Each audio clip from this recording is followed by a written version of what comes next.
The other night, while babysitting my granddaughter Karina, she put me in timeout. I wasn't listening to her. It's been a long time since I've been put in timeout. It was kind of nice.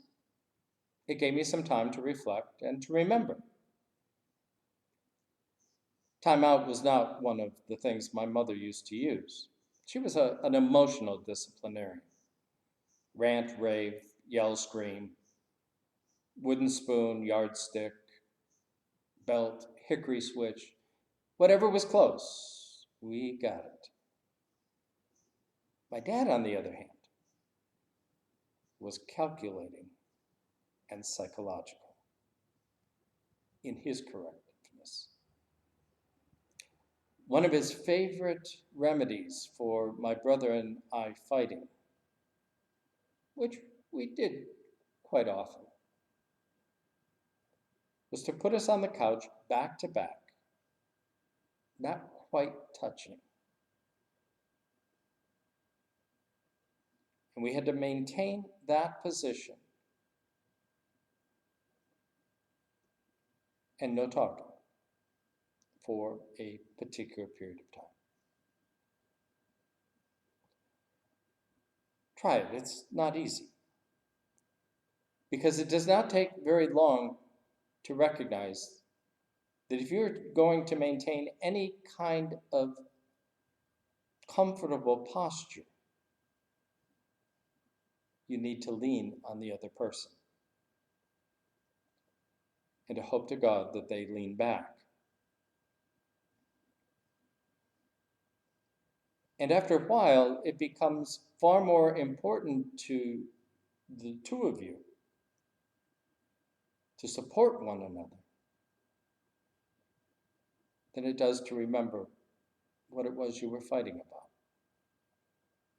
which under the circumstances doesn't seem all that important at all. It worked well. In fact, I've often wondered if it would work today if we had to sit back to back with those we most vehemently opposed until we learned how to support one another. A collective timeout, if you would. A time where we put aside the guns, the kneeling, the standing, the ranting, the raving, the political posturing, the rhetoric,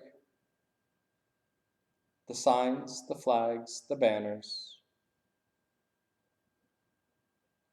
the posts on Facebook and Twitter and the like. And we simply sat back to back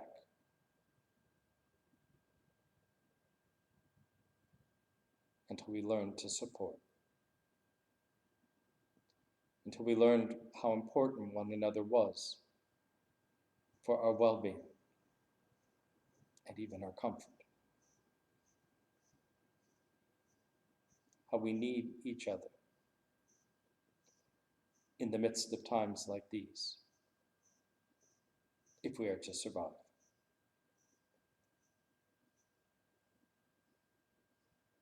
It's a very difficult passage in Matthew's Gospel, where Jesus talks about offering our gifts to God. He says, if you're on your way to the temple to make an offering to God, and you remember that you have a grievance with your brother or your sister, stop. Go back. Make amends. Repair. Do whatever you need to do to bring healing to that relationship. And then, and only then, are you allowed to bring your offering to God in good conscience.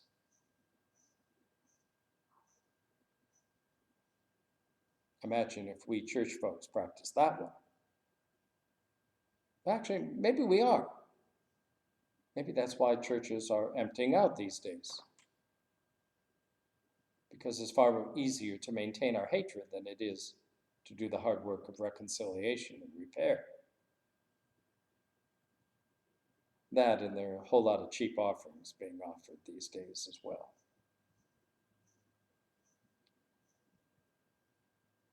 The non-theological part of my brain,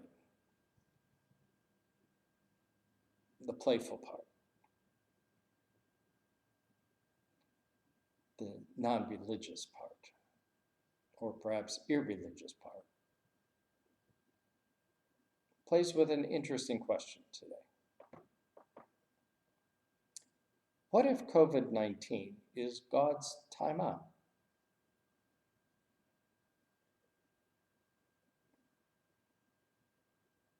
If it is, we're not doing so well. And I pray my dad, who is now in heaven, is not instructing God, because when my brother and I didn't do so well, he just extended the time. If that's the case, we're in for an awful long haul. We would do well, my friends, perhaps to sit in time out for a while and get this thing settled so that we can find healing and health once again.